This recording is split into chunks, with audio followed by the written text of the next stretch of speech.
Welcome to the Signal Pres podcast.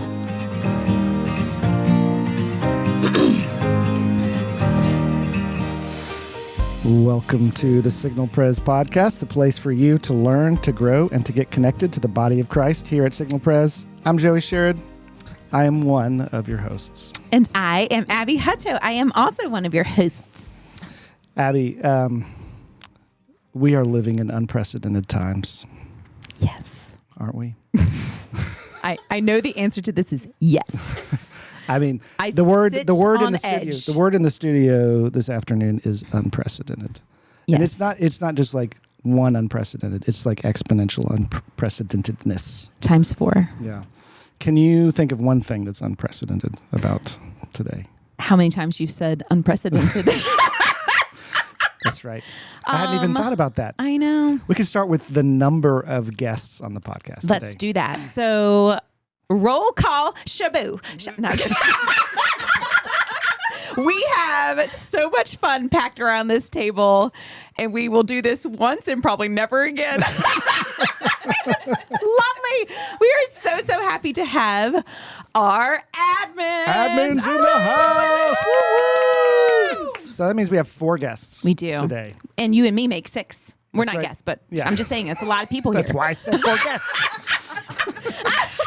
Yes, there's a lot of energy in the podcast studio. So much this fun. afternoon. So, Riki-Lynne, Jackie, Bridget, Cindy, all of them here with us. All of them. So let's do a little bit of an introduction. So we'll start with you, Cindy. Say a little bit about yourself, where you're originally from, your family.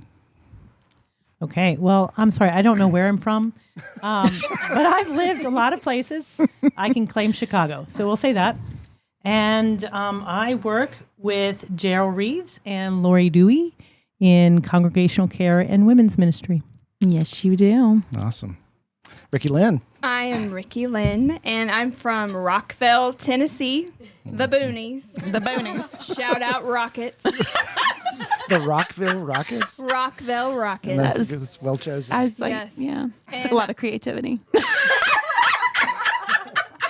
And I work with kids ministry here at the church. I do all the behind the scenes work for our adorable kids ministry staff. Yes, they are.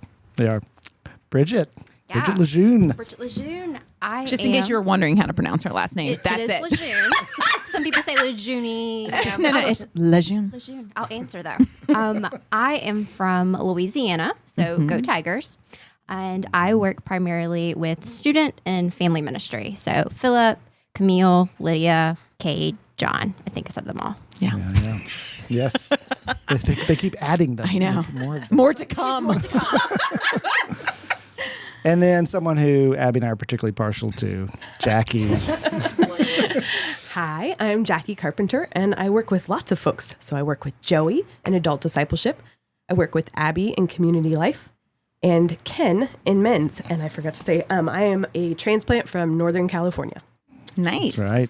So right. fun. Yeah. Well, it's fun to get to hear how to say your last name, Bridget. I gotta be honest. I've known you for a year and a half, and I'm always like, Bridget Lejeune. Just go. Lejeune. So we are going to play our famous Skittle game because we want to get to know you even more. We'd, in fact, like to get to know you as Skittle. So if you've been listening to the podcast, you know the ropes, but our guests are new to this. So we are going to pull a Skittle out of our bags, and then whatever color we get, we're going to read the question out loud and answer it for us. So Cindy, are you ready? I am ready. Okay, what color did you get? Purple. Purple. Okay, read us a question and answer it for us. Tell us something you remember about one of your grandparents. And so my favorite is my grandma Coggins, Mamie Sue Coggins. And she was a wild child. She was the person that might tell inappropriate jokes at church. You come by it honest. The best. I do. I do. Abby's it's a like legacy. doxing people on the podcast. It's a legacy. But anyway, she had hilarious stories, some of which are not appropriate for podcasts, but she's a really funny woman. That's awesome. Thank you. Thanks, Cindy. All right, Miss Riki, what color you get? All right, I got orange, Okay. which I've been told I say that color kind of strange. So what's the Say consensus? it again. Say it again. Orange. It is a little weird. It's orange. Go Rockets. There you go, Jackie. That was right. Orange. Orange. All right, read us an orange question. What is the worst job you've ever had? Please don't say us. At this Definitely point, not. the podcast lost. I know. We'll be able to point back at this moment. This is when it went off the rails. No, the worst job I've ever had was Baby Gap. I lasted for 3 days. Baby gap. And now you find yourself okay. stuck in We're children's ministry.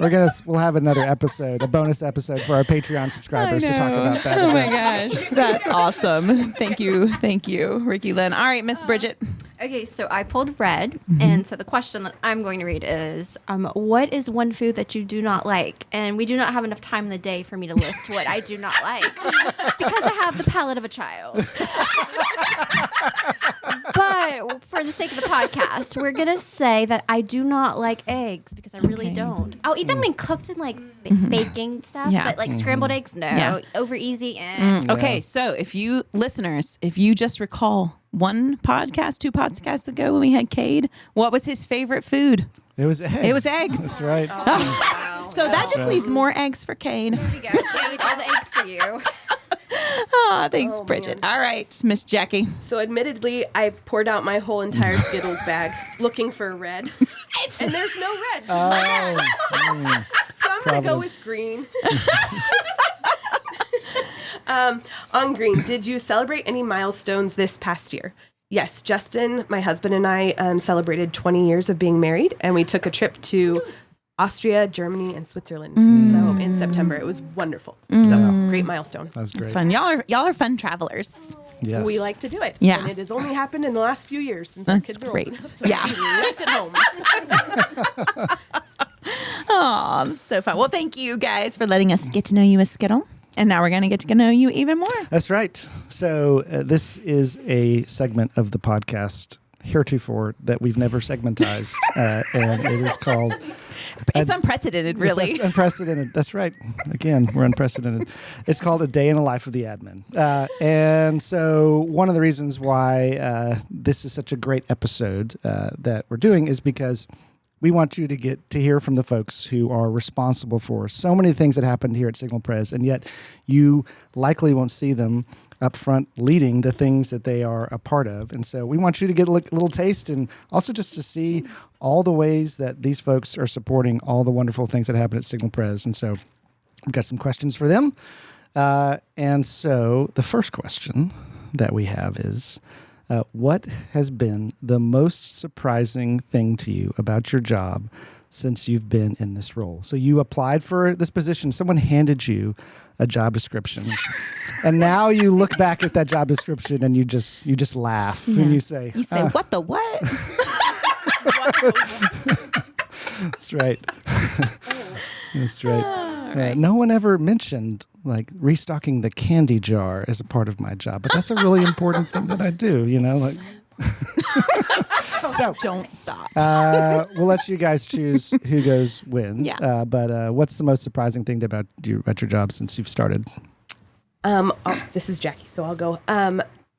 There's so many things that are wonderful and surprising, but since working here, something that has surprised me, and not necessarily about my job, but all the people I get to work with, is there are so many different backgrounds that people come from, different upbringings, different political backgrounds, and I wasn't used to that coming from California where things are very segmented, at least where I was from.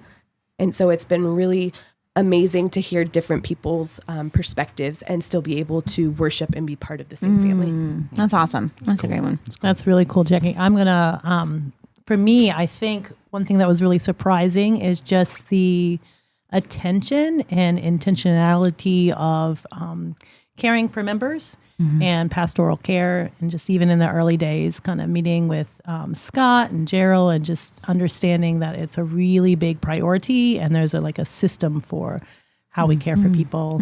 I think that's really special. Yeah, because 1,700 people don't get cared for willy-nilly.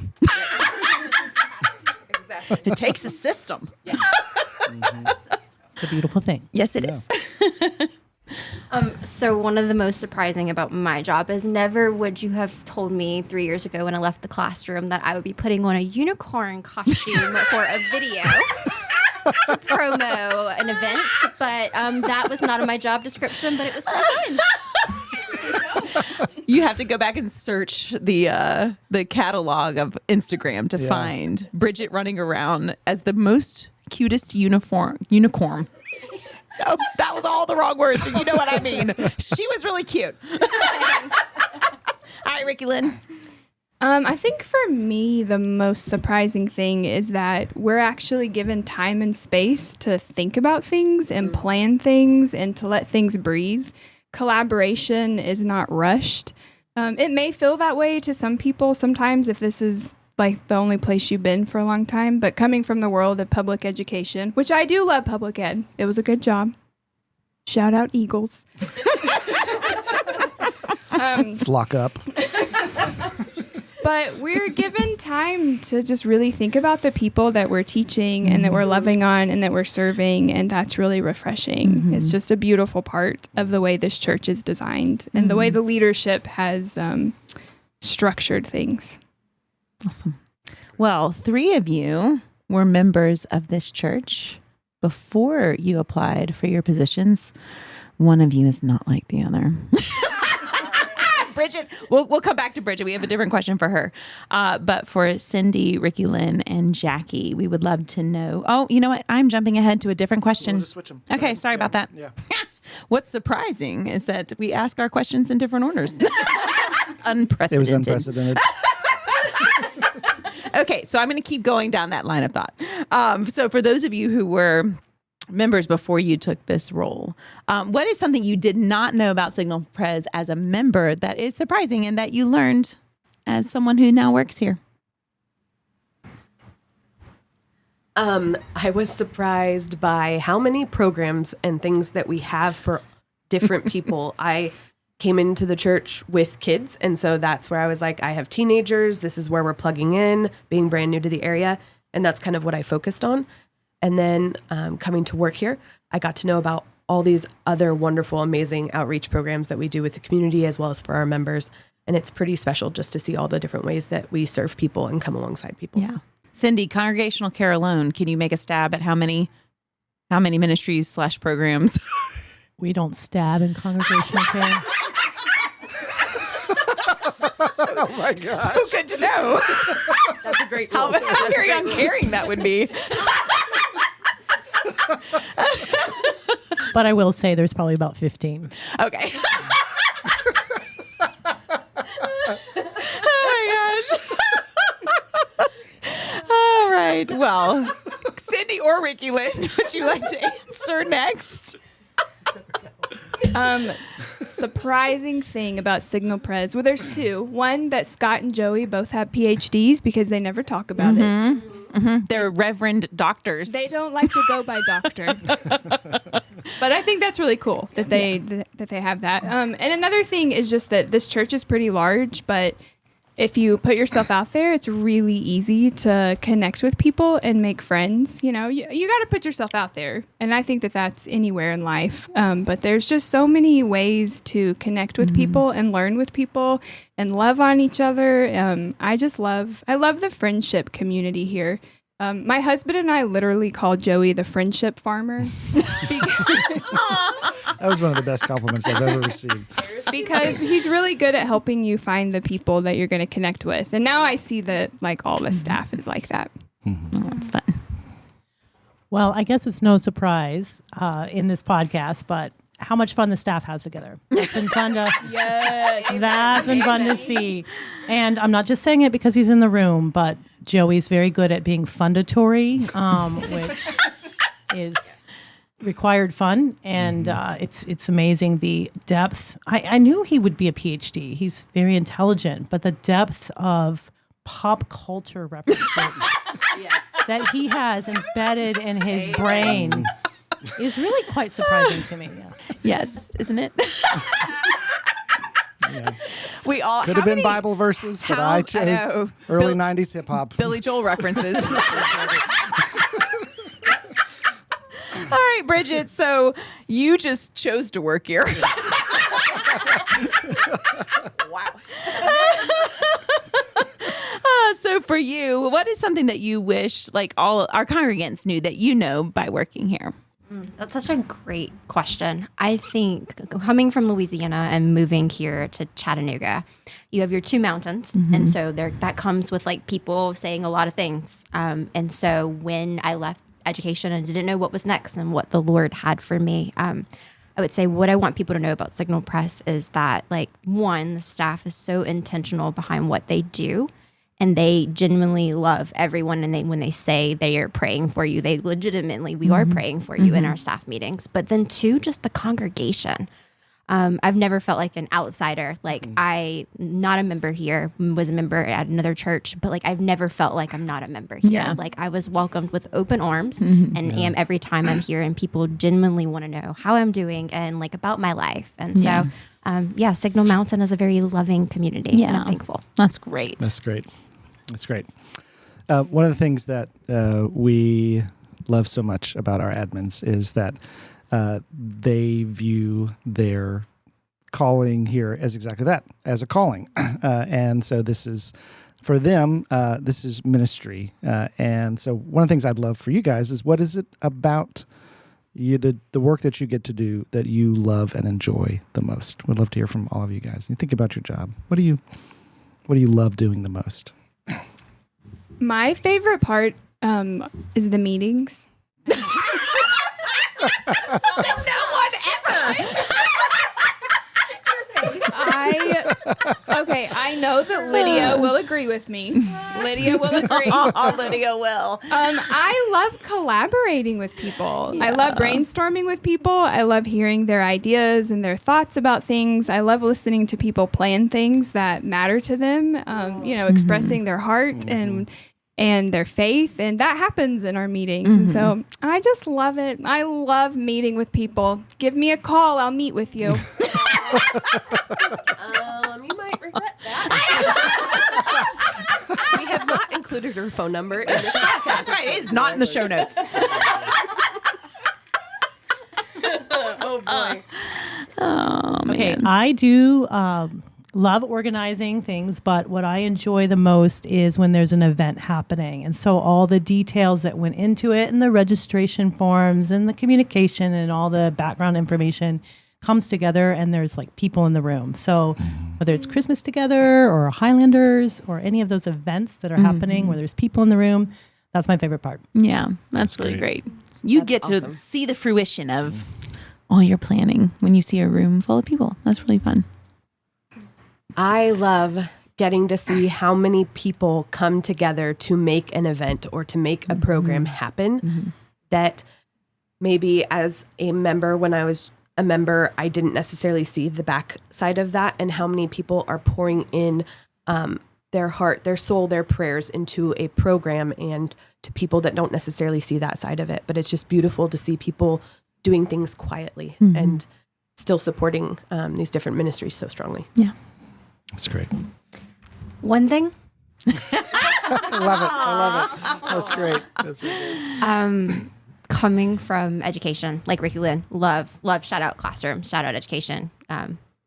But my one thing, if I had to pick one thing, would be Wednesday nights. Yeah, that's I have never in my 30-something years of life have seen a church have as many bodies here on a Wednesday night, and the body being just that, the body.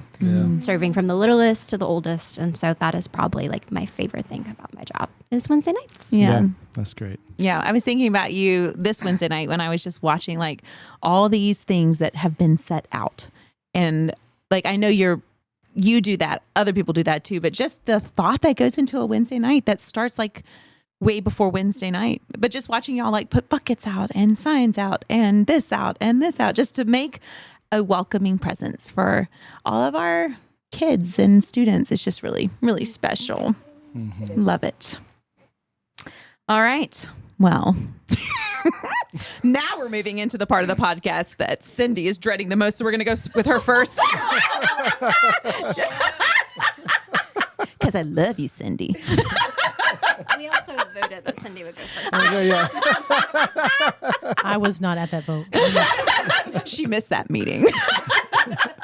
All right, so we're going to finish up with our 5 questions. So listeners, you know that everybody we have on the podcast, we ask these 5 questions that are centered around our emphasis for the year. So our year is the year of prayer. 2026 is the year of prayer. So we have these 5 questions that we ask everyone, and we're so happy to hear y'all's answers. So we're going to start with you, Cindy. So Cindy, what does prayer look like for you these days?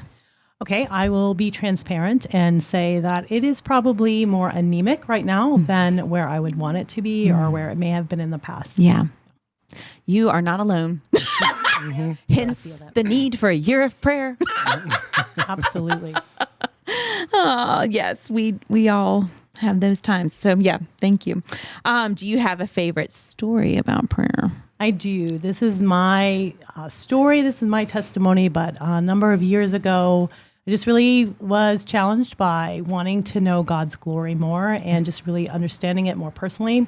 And so it was a year where I came up with like 11 impossible prayers, like crazy prayers that no man could accomplish, like the fall of the voodoo religion in Benin, West Africa, or stuff like that. And it was a really cool year of just seeing God work in big ways and significant, like several of them just completely answered, several of them like major work done on those. It's really cool. Yeah, That's that really is neat. really cool. What do you find hardest or most challenging about prayer? I think busyness is probably number one, and distraction. I think it's probably one of the tools that Satan uses the most in our lives is busyness and distraction, and that drives us away from dependence and prayer. Yeah.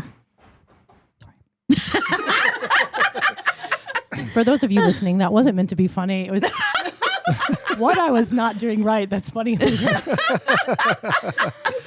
and I love that you've connected that, because so many times we feel anemic in prayer, and really it's because we have so much going on in our life, so we can show real kindness and tenderness to ourselves in that. All right, so we're going to have 2 more questions. Who has shown you Jesus? I'm going to go with my friend Sarah Harville, and it has to do with just being someone who speaks truth but totally accepts you, and she lives sacrificially, and there's a lot of other things with that. But Yeah, that's beautiful. You nailed that answer. I just You want you did. to know that. I studied really hard for that one. Oh, all right, Cindy, what did you do your TED Talk on? Well, I did. It's very simple. How to speak Mandarin in 5 easy ways. We're given 15 simple. minutes, so I needed something that you could easily cover in 15 That's minutes. right. And so that was great. pretty much, that was Yeah. easy. We all no walked out. brainer. Yeah, we're Speaking fluent. Mandarin. Fluently. Okay, just say something. Say something. No. Okay, tell us something in Mandarin. Lai lai ziji lai What does that mean? means help yourself.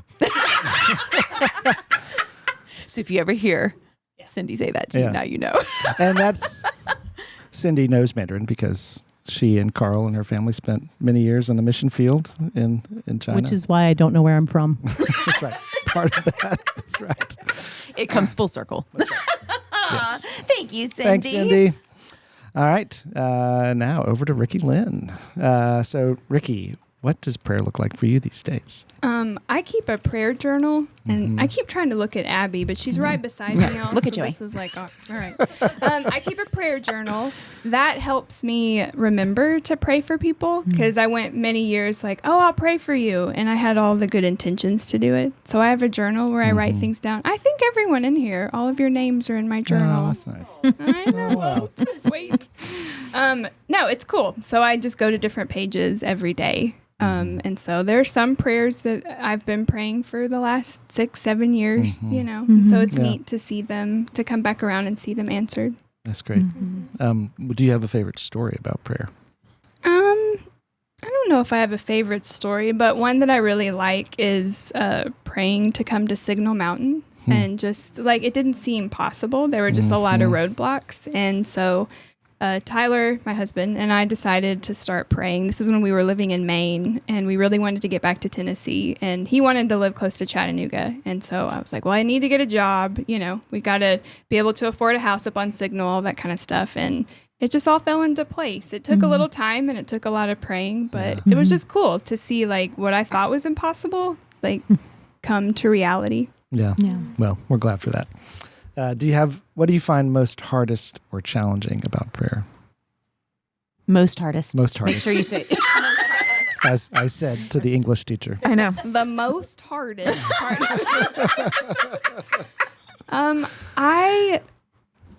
This is a hard one. I don't want to sound prideful because Joey taught us about that the other day at his book talk.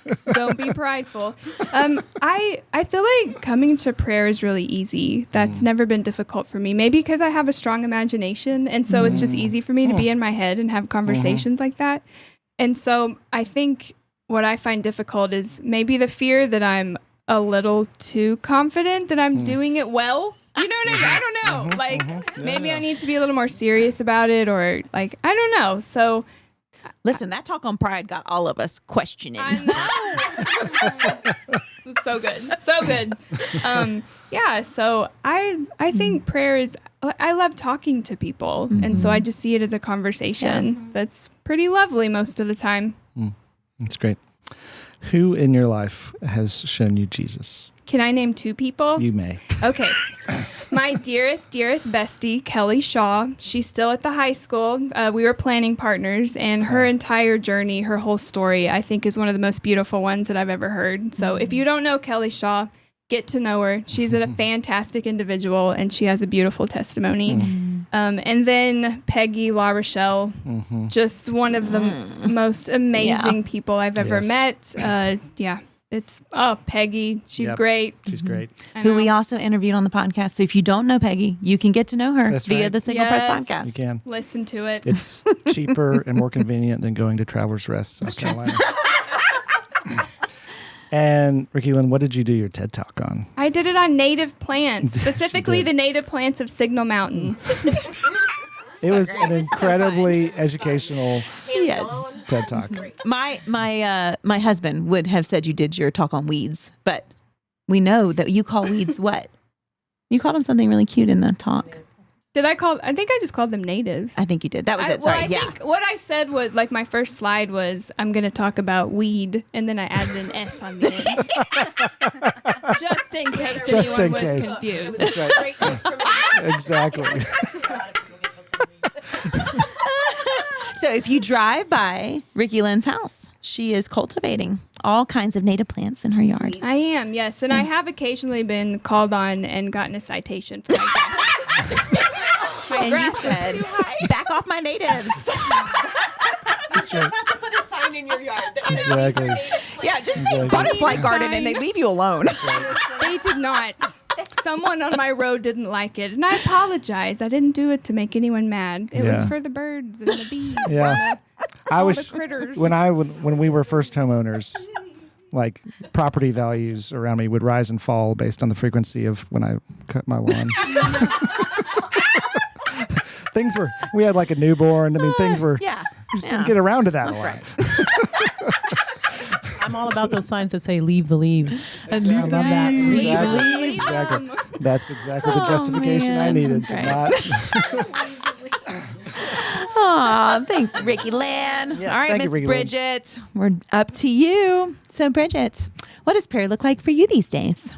Prayer is, for me, I kind of agree with Riki-Lynne. It's always been, I was taught when I was little, it was simply a conversation with God. And so I've been going through a health journey. And so prayer for me has been a lot of on my knees crying before the Lord when test results come back unknown and just a lot of lows and seeking the Lord in the lows and being met right there in the lows. Also like journaling and happy moments too. But, Both. That's great. Both. So, do you have a favorite story about prayer? I remember very vividly, I was really little and had just learned about prayer. I was probably like 7. and we were struggling financially as a family. And I remember being on my knees as a kid and saying, God, like, just please give us food, provide. We went to our small group that night, and they had a car full of food waiting for us. Oh my gosh. And so that's like the first vivid memory of the Lord answering prayer as a kid. Yeah. That's beautiful. I can just picture, because we just did that Instagram post of your sweet little Bridget seeing all that food. That's so beautiful. precious. I love that. All right. So what do you find hardest or most challenging about prayer? Ooh. I thought about these before, and now I'm like, ooh. I think for me, I play the comparison game a lot. And so being surrounded by like what I consider people of like prayer warriors, and like when I hear other people pray, it can be really easy for me to get intimidated and to not pray, because it's like, oh, I'm not going to say the right words. And it's like, I know it's just talking to God, and my Father's happy to hear my voice. But that would probably be the hardest, is comparing myself to other people. Man, I feel like we're in a Bible study. We've had such great answers to I these. know. This is what we get every day of the week. All right, Bridget, who is someone who's shown you Jesus? The Lord's been very kind, and a lot of people in my life have shown me Jesus. But one person recently that like the Lord has used is my supervisor, Camille Ward. Just by the way that she lives her life, I see Jesus through her actions every day, and she probably doesn't even realize that like I see Jesus through her every day. And so Camille loves Jesus, and I'm thankful that I get to work with her. Yes, we're all so grateful for Camille. That's great. All right, finally, Bridget, what'd you do your TED Talk on? Okay, so to be fair, there was like no TED Talks before I gave mine, so I had Are you the first? No, but like I hadn't seen I didn't anyone. see anybody. I see. Yeah. Okay. Yeah. And so I was presented like this is just a time for the staff to get to know you. And I was like, okay, cool. So I'm a former teacher. And so I did a Kahoot, which is like a fun game where you give everybody a code. And then I just did facts about me. I'm super competitive. And so like it was information about me. Now that I've seen like learning another language, I mean, it was fine, but it was just a game. Yeah. That is fun. That's really great. fun. Awesome. Well, thank you, Bridget. All right. And now for Jackie. Jackie, what does prayer look like for you these days? So I was looking over these questions ahead of time with these ladies around the table, and the first word that came to mind was random.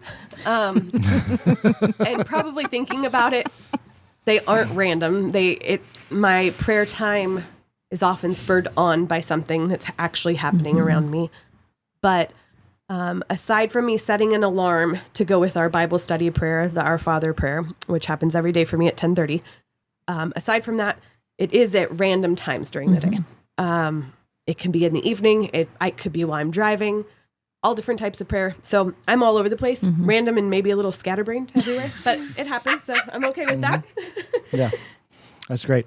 What about a favorite story about prayer for you? Ooh, I have lots that I could share. As you all know, sitting around this table, I can talk for quite a while. But I think one of my favorites was when I was a teenager, and my second cousin, Jason, he had inoperable brain tumors, 2 of them the size of golf balls.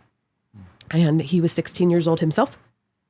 And our whole family was like, we're going to pray about this. And okay, as a teenager, sure, we can pray about it, but what is this actually going to look like? And instead of going into treatment, his family decided to go travel as a trip together, a family to Europe. And when they got back and we redid scans, our whole community had been praying for them, all of our family members. His tumors were gone. No reasoning. Nothing, the reasoning. Sure. would be obviously not a human part of it, but God answering prayer. So that was a time that I saw a big prayer move in a different way. And as a teenager, that was pretty powerful. Yeah. Yeah. What do you find hardest or most challenging about prayer? Consistency. It goes along with the random part. I start a prayer book, like Riki-Lynne said, and I bring it to my Bible studies, and I'll write in it, and consistently, I can remember a lot of those things in my head when I go to do that, but consistently practicing something Me and my ADHD brain is not an excuse, but I find myself all over the place. So yeah, consistency. Squirrel. Yeah, amen. Abby is part of many of my meetings and conversations. Our where ADHD brains together. It's just so delightful. our meetings that are scheduled for half an hour last an hour and a half and things like that. And then when we get out and Joey asks for an update, we're like, oh we wait, didn't what? talk about that. No, that doesn't happen. Yeah. So that's, consistency with that. Yeah. That's great. Who would you say has shown you Jesus? Oh, I've been very fortunate. Like Bridget said, a lot of people have shown me Jesus. Most recently, and not trying to bring this back around to just a staff, but our staff consistently shows I see Jesus in this building on a daily basis. And when someone comes in, whether it's me or someone else, and you can just tell something's going on, a group of people will stop what they're doing, come up and say, let's pray, and pray with you in that moment and just show love and compassion without needing the details, without needing all of that. And it's just beautiful to see. And it means a lot. So That's yeah. great. And what did you do your TED Talk on? I did my TED Talk on walking the Camino de Santiago in Spain. Yeah, that's so right. I had just been hired. I was here for 3 weeks, and then I took off to walk in Spain. And then when I got back, similar to Bridget, I was the first person of the season, so I had no clue what to really go with. And Andy Cornett was here at the time, and he encouraged me to share about my Camino journey and the different things I experienced on that, going into it with not a lot of expectations, not knowing what God was going to show me, and being pleasantly surprised. So I'd love to talk to anybody about that. But yeah. Yeah. It was a great journey. That's great. That's great. That was cool. Yeah. Well, this has just been a delight. It's awesome. I remember when I pitched this podcast to Joey, he was like, I don't know how that's going to work. That's a lot. I was like, no. I was like, It'll work. Where there's a will, there's a way. that's right. Yes. I was all on the admins. so I it was the prayed 4 about it. admins at once. So and how I was it like, worked how was are we gonna only do having 2 microphones for 4 I know, admins, so we I couldn't know. just all go at once. That's right. But it was great. Yes, it's just It been is a great. sweet little glimpse into life at Signal Pres and all the many hearts that go into all the many things. So we're just incredibly grateful for each of you and what you bring, your skills, your heart, your love, your hands, all the things that you do. We're just very, very happy to Yeah. have you. Yeah. I mean, there's literally nothing that happens in the life of our church. Sunday morning worship, going to the website, getting an email, coming on Wednesday night, attending a Bible study community group, that the fingerprints of the admins haven't been on them to Yeah. make them possible. Yeah. So we're super grateful for them Yes, and the we work are. that they do for us. Absolutely. Well, All thanks right. for listening. And keep on praying.